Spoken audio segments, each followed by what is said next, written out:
All right, so let's dive into a story you probably think you know like the back of your hand. Jonah and the whale. Or, the great fish. But what if the story we all grew up with is missing the most incredible part? I mean, really think about it. The way we usually hear it. Jonah just kind of camps out in a fish's belly for 3 days and then walks out, no problem. But what if the original text is pointing to something way deeper and honestly a whole lot scarier? Okay, so before we get into the wild stuff, let's just do a quick recap of the story that's familiar to pretty much everyone. The classic tale of a runaway prophet and a very, very big fish. Seems pretty simple, right? God calls Jonah, tells him to go to Nineveh. Jonah is not interested. He hops on a boat heading in the complete opposite direction. Of course, a huge storm kicks up. The sailors figure out Jonah's the cause of all their problems, and, well, over he goes. A giant fish, sent by God, swallows him. He spends 3 days and nights in there, says a prayer, and the fish just vomits him up onto the shore.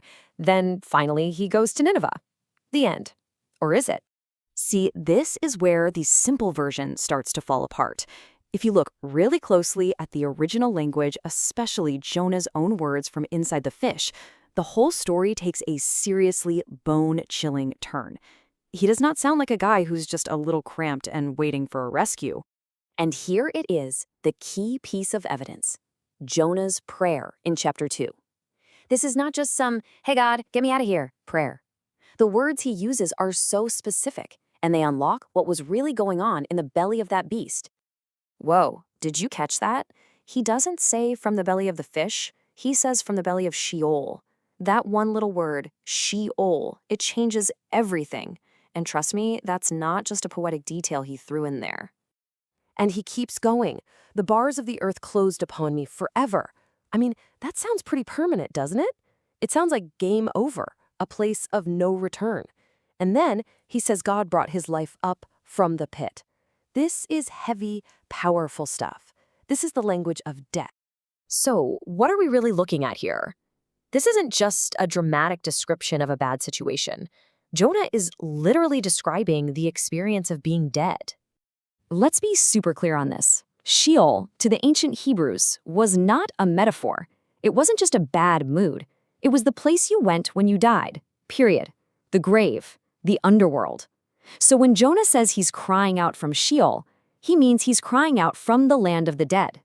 When you put all that together, the implication is just staggering. This isn't a prophet who's having a bad week. He's describing having died, having gone down into the grave. But the story's not over. And honestly, this idea makes what happens next 1,000 times more meaningful. But the proof doesn't even stop in the Old Testament. Let's jump forward hundreds of years, because Jesus himself brings up this exact story. And what he says about it adds some serious weight to this whole idea. So the religious leaders ask Jesus for a sign, and this is the one he gives them: the sign of the prophet Jonah. He draws a straight line, a direct comparison. Jonah's 3 days in the fish is the exact parallel to his own 3 days in the heart of the earth, which everyone at the time knew meant one thing: the tomb, the grave. Now, this kind of connection actually has a name. It's called typology, and you can think of it like God embedding foreshadowing into actual history. An event or a person in the past, like Jonah, acts as a kind of blueprint, pointing forward to an even bigger event to come. In this case, Jesus' own death and resurrection. I mean, look at this. The parallels are just undeniable. Both were in a place of death for 3 days and 3 nights. Jonah's in Sheol, the pit. Jesus is in the tomb, the heart of the earth. And here's the real kicker. Both are brought back to life, to go and finish the mission they were given. For Jesus' comparison to make any sense at all, Jonah couldn't have just been alive and well in there. He had to have died too. So, once you put all of these pieces together, Jonah's own words from the pit and Jesus' own explanation centuries later, the whole miracle of the story completely changes. So let's just trace that logic one last time. We start with the simple survival story we all know. But then we listen to Jonah's own words, and it's all about Sheol and the pit, the language of death.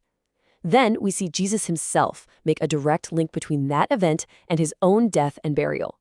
The conclusion is, well, it's pretty clear. Jonah actually died in the sea, and God resurrected him 3 days later. This changes everything. The great miracle of Jonah isn't that a guy can survive inside a fish's stomach for a few days.